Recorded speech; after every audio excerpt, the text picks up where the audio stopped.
Hi எல்லாருக்கும் வணக்கம். இப்போல்லாம் வந்துட்டு வெயில் நல்லாவே குறைஞ்சிருச்சு இல்லையா? ஸோ மதியானத்துக்கு மேலே கிளைமேட் நார்மலாகி ஈவினிங் ஆனா மழை பெய்ய ஆரம்பிச்சிருது எங்கள் ஏரியாவில். ஸோ மழை பெஞ்சு அவங்கவுங்க பஜ்ஜி போடான்னு கேட்பாங்க. என் பையன் என்னடான்னா நூடுல்ஸ் வேணும்னு கேட்டுட்டு இருந்தான். சரி பண்ணி தரலாமே, நூடுல்ஸும் இருந்துச்சு, வீட்டில் எல்லா காய்கறியும் இருந்துச்சு. முட்டை மட்டும் போய் கடையில் வாங்கிட்டு வந்துட்டு நான் வந்து நூடுல்ஸ் பண்ண ஸ்டார்ட் பண்ணியிருக்கேன். ஸோ தேவைப்படுற எல்லா காயுமே வந்து கட் பண்ணிட்டேன். First cabbage, carrot, beans, capsicum, தக்காளி, வெங்காயம் எல்லாமே வந்து கட் பண்ணியாச்சு. இஞ்சி பூண்டு பேஸ்ட்டும் கொஞ்சம் இருக்குது. ஸோ இப்போ வந்து நூடுல்ஸ் பண்ண ஸ்டார்ட் பண்ணிடலாம். ஃபஸ்ட்டு வந்துட்டு எண்ணெய் வந்து ஊற்றிக்கிட்டேன். எண்ணெய் ஊற்றிட்டு வந்து ஒரு 3 முட்டையை வந்து உடச்சி ஊற்றி நல்லா ஃப்ரை பண்ணிக்கிட்டேன்.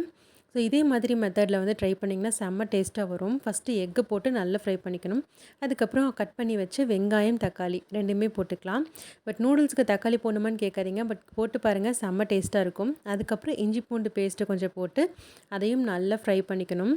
இது வந்து ஃபுல்லாகவே வந்து ஹை ஃப்ளேமில் வச்சு தான் பண்ணணும். அப்போ தான் செம்ம டேஸ்ட்டாக இருக்கும்.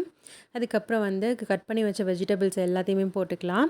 நம்ம ஃபஸ்ட்டே இப்படி கட் பண்ணி வச்சுட்டு ஸ்டார்ட் பண்ணால் தான் வந்துட்டு நம்ம கை எடுக்காமல் சிம்மில் வைக்காமல் ஃபுல் ஹை ஃப்ளேமில் வச்சு பண்ண முடியும். அப்போ தான் டேஸ்ட்டு வந்து செம்மையாக வரும். ஃபஸ்ட்டு வந்து அந்த காய்கறி எல்லாத்துக்கும் தேவையான அளவு உப்பை வந்து போட்டுக்கணும். உப்பு போட்டு நல்லா வந்து ஃப்ரை பண்ணிக்கணும். என்கிட்ட ஒரு பேக்கெட் வந்து மேகி மசாலா இருந்துச்சு, தனியாக விற்கும் இல்லையா, அது போட்டுக்கிட்டேன். அது கூட வந்து 1 ஸ்பூன் வந்துட்டு மிளகாத்தூள், 1 ஸ்பூன் வந்துட்டு சிக்கன் மசாலா, 1 ஸ்பூன் வந்து கரம் மசாலா, இதெல்லாமே போட்டுக்கிட்டேன். எல்லாத்தையும் போட்டு நல்லா ஹை ஃப்ளேமில் வச்சு நல்லா கலக்கி விட்டுக்கோங்க. ஒரு மூடி வந்து நான் வினிகர் சேர்த்துருக்கேன். 1 டீஸ்பூன் அளவு இருக்கும், அந்தளவுக்கு வினிகர் சேர்த்துக்கலாம். அதே மாதிரி 1 டீஸ்பூன் அளவுக்கு கெச்சப் வந்து சேர்த்துக்கலாம்.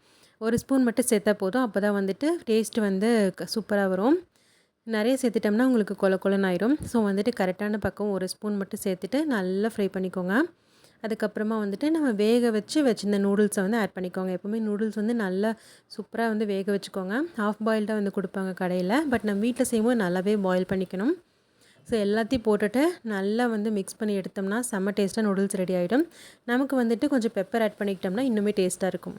இந்த மாதிரி செம்ம டேஸ்ட்டான நூடுல்ஸை வந்து கண்டிப்பாக செஞ்சு பாருங்கள். வீடியோ பிடிச்சிருந்தா லைக் பண்ணி, ஷேர் பண்ணி, சப்ஸ்கிரைப் பண்ணுங்கள். பாய்.